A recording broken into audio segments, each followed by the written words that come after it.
Después de vibrantes 90 minutos, ahora le damos un poco más a estos dos equipos para que siga la batalla.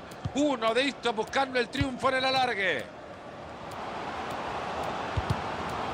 Hughes. Regalaron el balón. Papadopoulos.